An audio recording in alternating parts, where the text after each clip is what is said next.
नमस्कार साथियों। आगे हम वैदिक सभ्यता, वैदिक संस्कृति के उद्भव के बारे में पढ़ेंगे। तो स्टार्ट करते हैं।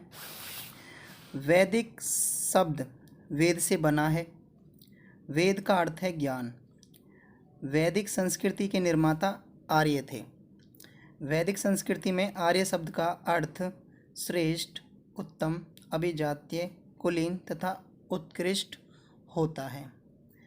अध्ययन की सुविधा के लिए वैदिक संस्कृति, वैदिक सभ्यता को दो भागों में बांटा गया है। ऋग्वैदिक काल 1500 से 1000 ईस्वी पूर्व एवं उत्तर वैदिक काल 1000 ईस्वी से 600 ईस्वी पूर्व। अब आगे है जैसे ऋग्वैदिक काल। ऋग्वैदिक काल के बारे में पढ़ें हम तो इस काल की जानकारी का एकमात्र स्रोत ऋग्वेद है। ऋग्वैदिक काल अर्ली वैदिक पीरियड में आर्यों का जीवन कबीलाई प्रकार का हुआ करता था, जहां उनका जीवन अस्थायी प्रकार का होता था एवं युद्धों की प्रधानता होती थी।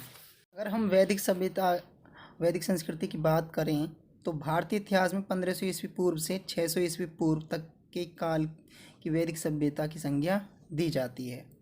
आर्य शब्द का अर्थ कुलीन यानी उच्च कुल में जन्मा हुआ माना जाता है। आर्यों की भाषा संस्कृत थी। आर्य मूलतः विदेशी थे जिनका आगमन खैबर दर्रा के रास्ते में हुआ था।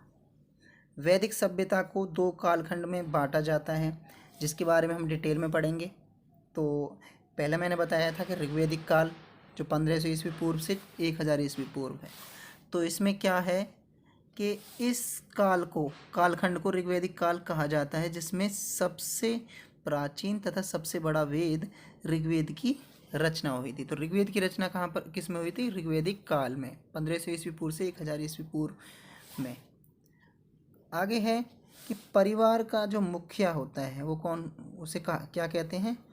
कुलप कहते हैं। अनेक परिवारों को मिलाकर गांव बनता था, जिसका मुखिया ग्रामीण कहलाता था। अनेक गांवों को मिलाकर विस बनता था, जिसका प्रधान जो है विसपति होता था। उसके बाद है कि अनेक विषयों का समूह जन या कबीला कहलाता था, जिसका मुखिया गोप या राजन कहलाता था।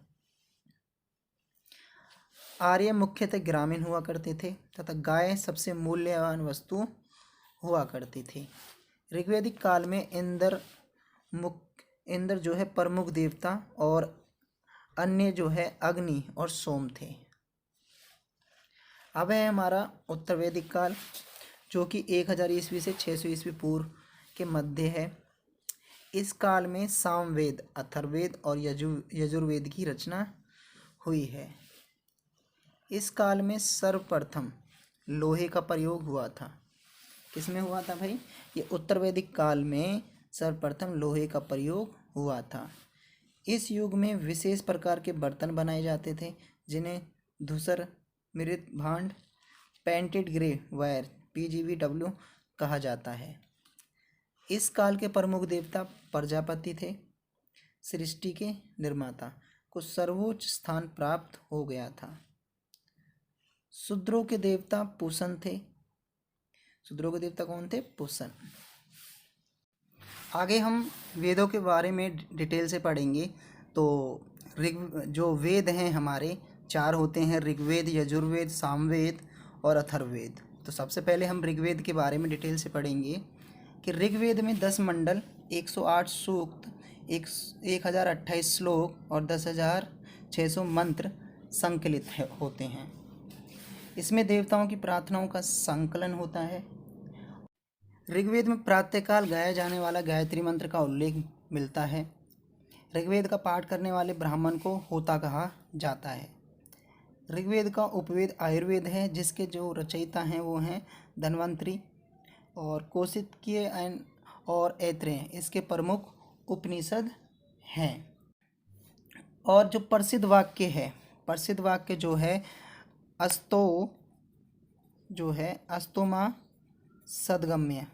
अस्तोमा सदगम्य जो है ऋग्वेद में ही उसका उल्लेख किया गया है।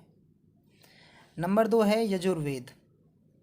यजुर्वेद कर्मकांड प्रधान ग्रंथ है। यह 2 भागों में कृष्ण पक्ष और शुक्ल पक्ष में विभक्त है। इसका पाठ करने वाले ब्राह्मण को अथर्ववेद कहा गया है। यजुर्वेद का उपवेद धनुर्वेद है, जिसके जन्मदाता विश्वामित्र हैं। तैत्तिरीय तथा शतपथ इसके प्रमुख उपनिषद हैं। नंबर 3 आ जाते हैं हमारा सामवेद। यह वेद गायन से संबंधित है। साम का अर्थ होता है गान, और सामवेद से संकलित मंत्रों को देवताओं की स्तुति के समय गाया जाता था। सामवेद में अगर हम बोलें कुल कितनी रचनाएं हैं, तो सामवेद में 1875 रचनाएं होती हैं। 1875 जो है रचनाएं होती हैं, जिनमें से जो 75 के अतिरिक्त शेष जो है ऋग्वेद से ली गई हैं। इसका जो उपवेद है वो गांधर्ववेद है, जिसके रचनाकार भारत मुनि हैं। यह 3 शाखाओं में विभक्त है। नंबर 1 कौथुम, नंबर 2 जैमिनीय, नंबर 3 पंचविश। अब आ जाता है हमारा लास्ट अथर्ववेद। यह अंधविश्वास तथा जादू टोनों आदि से संबंधित है। इसमें रोग निवारण, विवाह, राजभक्ति, वशीकरण आदि विद्याओं का उल्लेख किया गया है। तो ये क्वेश्चन आ जाता है भाई कि जो अंधविश्वास जादू टोना से संबंधित कौन सा वेद है जो, तो इसका जो राइट ऑप्शन होगा वो हो जाएगा अथर्ववेद। इसका उपवेद शिल्पवेद है, जिसके रचनाकार विश्वकर्मा हैं। गोपथ इसका प्रमुख भाग माना जाता है। अब है पुराण। पुराणों की जो कुल संख्या होती है वो 18 होती है। पर ये क्वेश्चन जो है कई बार पूछा जा चुका है कि जो पुराण होते हैं हमारे, वो उनकी जो संख्या होती है वो कितनी होती है, तो कितनी होती है 18। इनमें मुख्य है मत्स्य, विष्णु, नारद, वामन आदि। सर्वाधिक प्राचीन और प्रामाणिक मत्स्य पुराण है, जिसमें विष्णु के 10 अवतारों का उल्लेख किया गया है। अब है रामायण। देखो रामायण की जो रचना की थी वो किसने की थी? महर्षि वाल्मीकि ने की थी।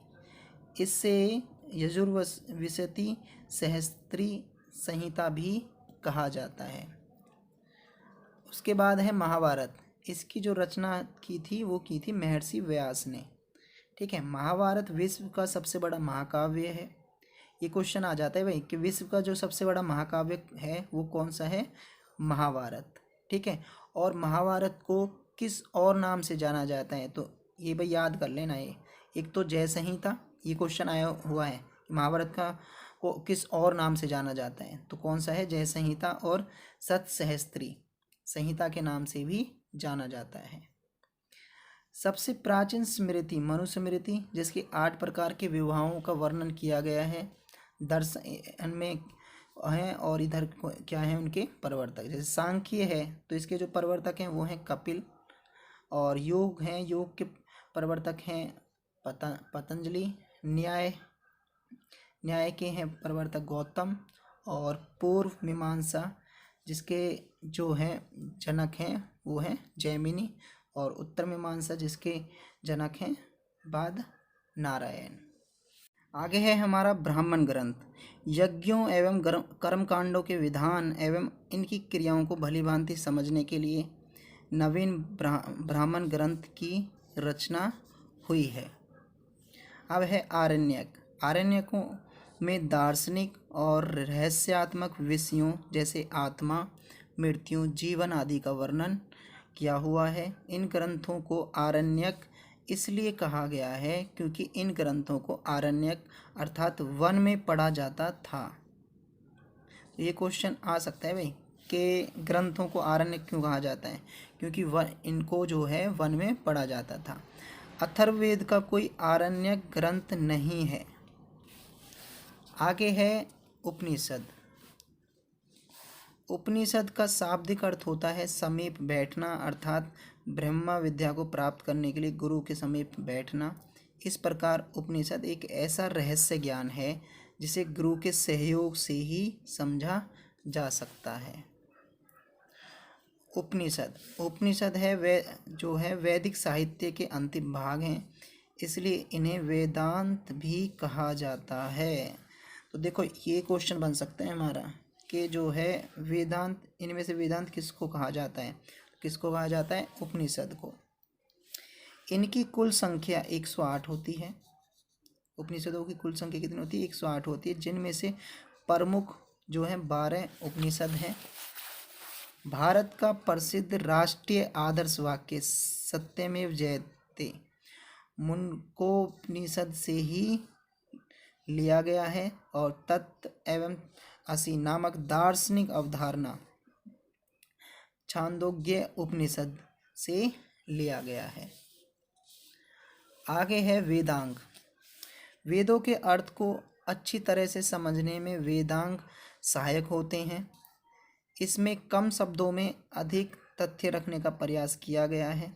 जो वेदांग होते हैं उनकी संख्या कितनी होती है? 6 होते हैं। ठीक है, और वो कौन कौन से होते हैं? नंबर 1 शिक्षा, कल्प, व्याकरण, निरुक्त, छंद एवं ज्योतिष। यहाँ पर ये क्वेश्चन बन सकता है कि वेद इनमें से कौन कौन से वेदांग के पार्ट्स हैं, भाग हैं। ठीक है, तो कौन कौन से हो जाएंगे? शिक्षा, कल्प, व्याकरण, निरुक्त, छंद और ज्योतिष। ठीक है, थैंक यू एवरीवन।